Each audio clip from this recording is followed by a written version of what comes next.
All right, don't know what I got.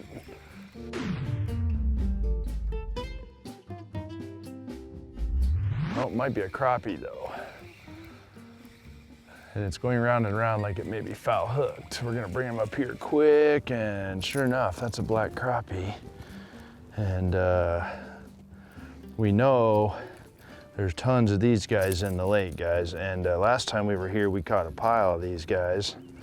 And they are about the most aggressive crappies I've ever seen. And yeah, not exactly what we're hoping for when you're throwing a great big jerkbait, but we're gonna keep throwing it because I know that there's gonna be some bass and pike that will come feed on these crappies.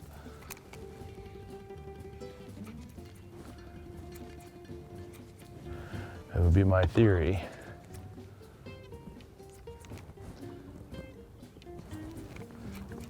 And I believe that they'll be on this dam face first thing in the morning as well. Got him. What did I get that time? Nope, that's another crappie. All right, we're gonna have to change that up a little bit. I think you catch a bunch of these though. Easy fish, he almost got me with my hooks. You catch a bunch of these guys on jerkbaits, a little cutter. That one's for Dan Spangler. He's the guy that designed this bait, and he said it's a real good crappie bait, and he wasn't kidding. The funny thing there is I had no idea there was crappie in that lake before we got there. I certainly didn't know there'd be a lot of crappie in the lake. And the first guy I meet at the boat ramp, and we always talk to people at the boat ramp, I'm a big fan of that because we don't research ahead of time. So I don't know is the water rising, is the water falling, is it, you know, was it yesterday? I don't look at fishing reports ever. I believe reading fishing reports is the worst thing an angler can do. So I don't read them. So I showed up at the ramp and there's a guy coming off the lake and he's got a whole bucket full of crappies. And I'm like, well, that's a good sign. So we went and did a little crappie fishing. I went looking for crappies, did some opportunity fishing for crappie, and it's hard to make yourself giggle more than catching crappies. And we caught a pile of crappies, and there's something about crappies that have a soft spot in my heart. They're kind of a comical fish, and there's just something about their demeanor in general that makes them a lighthearted fish for me. And yeah, they're delicious. We didn't eat any of those because we were on a multi-day road trip, but we caught a pile of them. Same thing, we find crappies everywhere else. They're very subtle. They love little grubs, little minnows, little tube jigs, stuff like that, little gulp minnows. I wasn't there to catch crappie. I didn't have my panfish tackle, a lot of it with me, but you can bite a bait down, make it a little bit smaller and put it in front of them and you're gonna catch some crappies. That ain't much of a crappie, but it's a crappie nonetheless. And he also jumped on my cutter jerkbait. When you catch one crappie, you will normally catch more crappies. Got him. Got that one. First try. Not that one. And that's another one on the jerkbait. Got that one just like that. Another crappie, guys. Crappie fishing 101 with your gulp minnow. Oh, got that one. That one just swam over there and crushed it like he owed him money. And isn't he cute?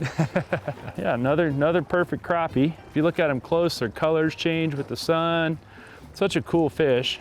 And that's not a giant by any stretch, but it's a beautiful fish. And click off a whole bunch of fish in a hurry. Got him.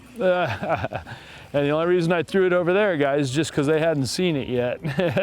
We have shown you how to catch these guys one after the other on a gulp minnow on an 1/8 ounce jig head that we don't go anywhere without. Another thing we dealt with there was weather fluctuation, big time. Like for part of the day, it's bright and sunny.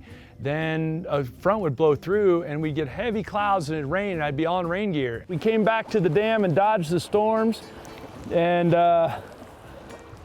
yep, got a nice brown one right here, I think. I haven't seen him yet, but he's pulling like he's a good sized fish, guys. So we're just gonna be easy. And you look at that Avidex, it's moderate fast. See how it's bending deep into the blank.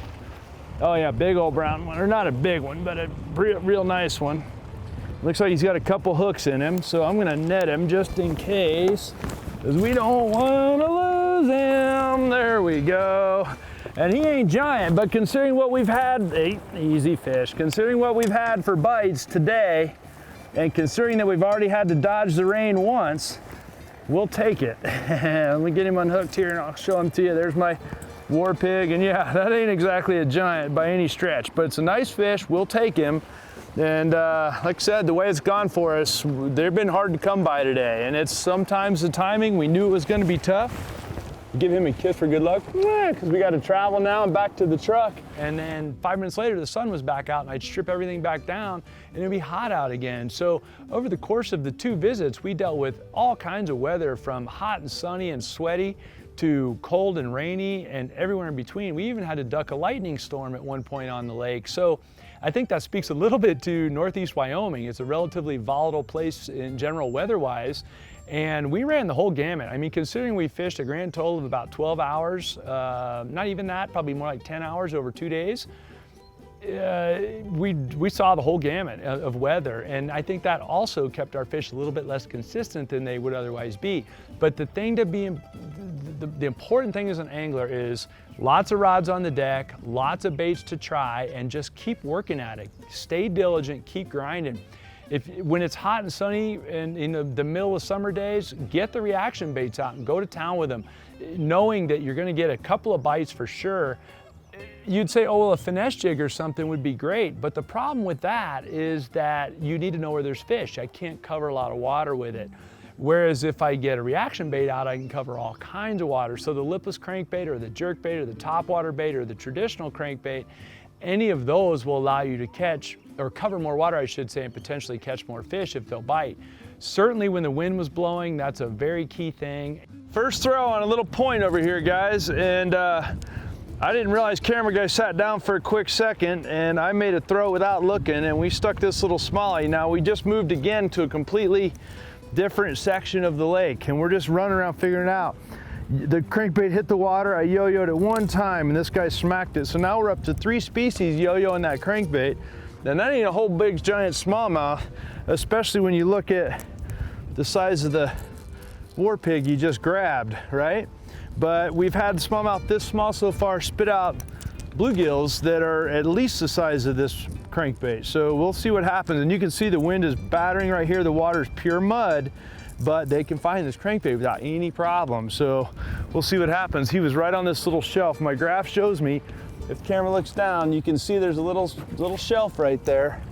And he was right on that little shelf. When the wind slicks off, it's hard to beat a really fast jerkbait sometimes, and that also worked for us a little bit as well. I went to roll the bait up, guys, to move on, and on a straight retrieve, and we're gonna let him burn for a minute. We'll lock this down right here. And again, guys, we're just fishing the aggressive baits, and you'll see I'm gonna swing them up in here. We're trying to fish as aggressively as we can possibly fish. And like we told you, this lake doesn't have a lot of big fish in it that we can prove, but it's got decent numbers of fish. And if I can get this jerkbait, you can tell those Fusion 19 hooks are sharp. I barely touched him with it. But you can see how bright colored that jerkbait is. It's chrome with a big bright color and smallmouth there. Real aggressive retrieves. And that seems to be the only way we can get bit at this point. I've got a tube jig and a gulp minnow. Neither of those have even been sniffed at this point except for by crappies.